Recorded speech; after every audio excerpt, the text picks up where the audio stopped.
leadership skills, and I also feel he lacks experience, and he's not old enough to take on the job. So you were a Hillary person. I'm a Hillary person, just because I know Hillary herself may not have all the experience.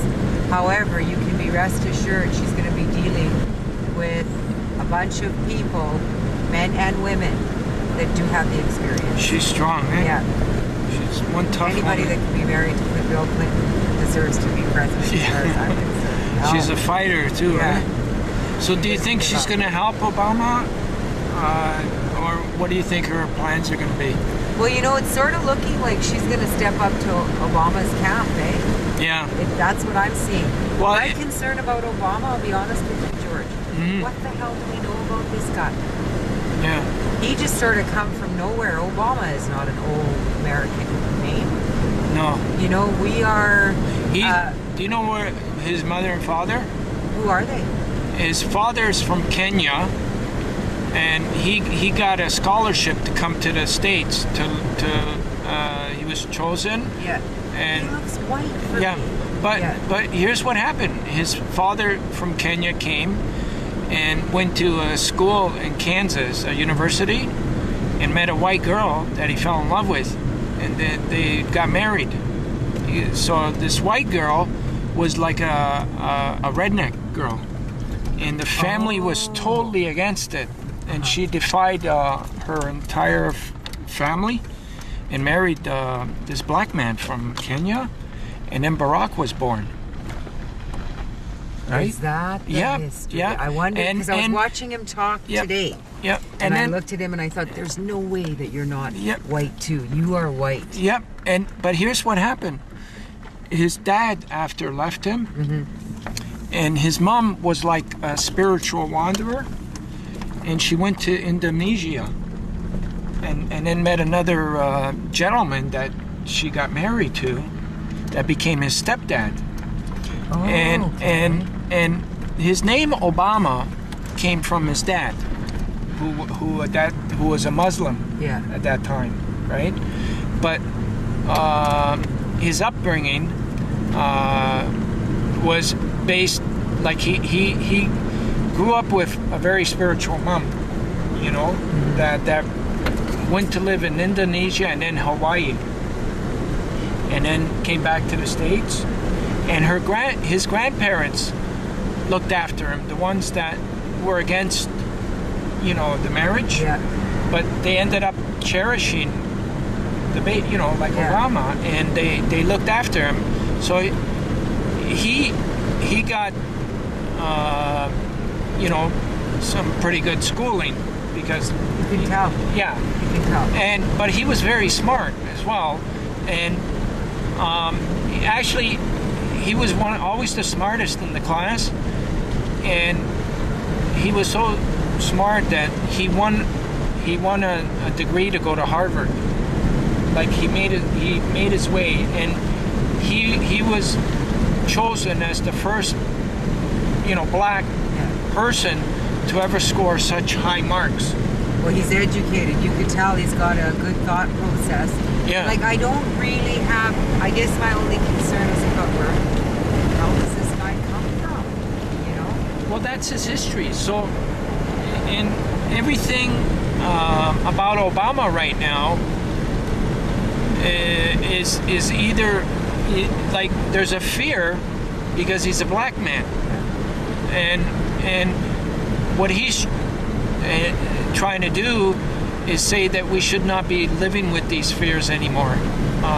Even if my racist, George, Jesus, what's wrong with us as a society? I know. I mean, I could never look at Obama and say, "Oh, I'm not going to vote for him because he's black."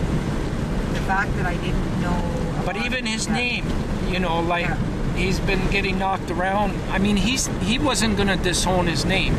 No. You know, we were supposed to have outgrown that now. Yeah, and his name is Obama Hussein Barack. Yeah. That's a pure Muslim name.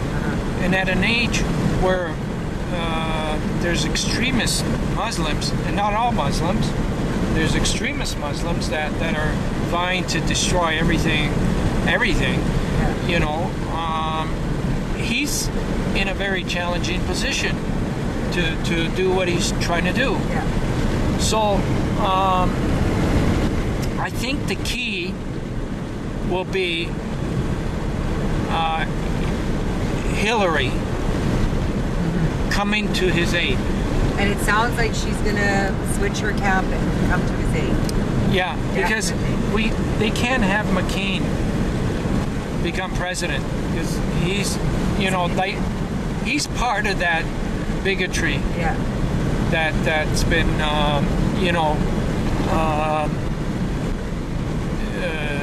part of everything that's wrong,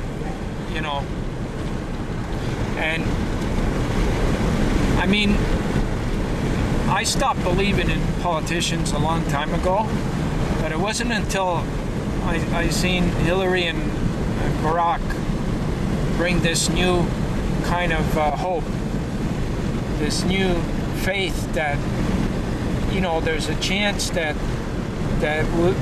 we can all one day live in harmony. They're the best hope we got right now. Well, too, and that's another thing I really speak out against is racism. Like, we gotta quit making statements like stop racism, and then in the same breath, you can't play with her because she's Muslim, she's Italian, she's this, she's that. Yeah. You know what? We're all humans. Yeah. And that's where it starts. And I think part of the reason why, because I believe in that 100 million%, and I think, like, if we all looked at each other as just one big whole energy or organ, or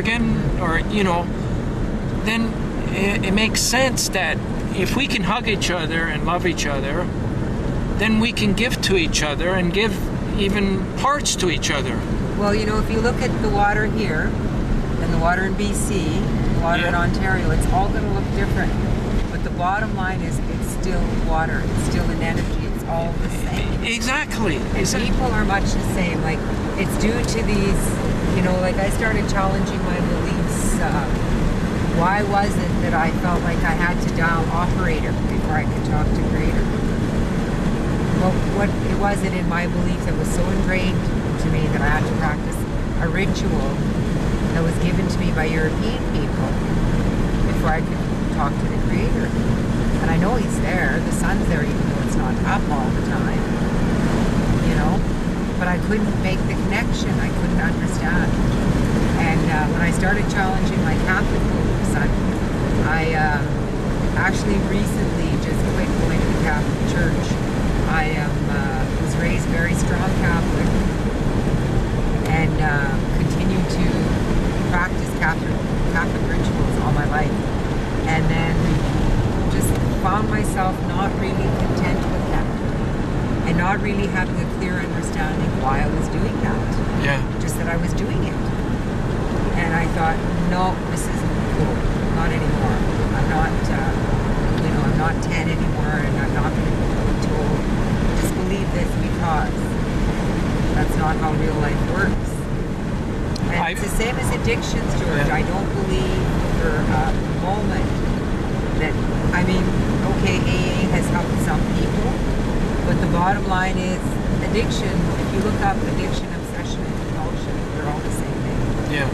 And some people trade one addiction, drinking and using, for a glorified coffee club, which is AA, going for coffee, staying stuck in that module, and then you call it recovery. Like, are you really in recovery if you're not living it? Yeah, that's white knuckling it. That's really white knuckling it. Yeah. And like when I look at a person, I just say no. Like I look at you as a man. You're a human being. There's a small portion of addictions or obsession and compulsion, and it's a place that you go when you're unhappy to cover up your pain. Yeah.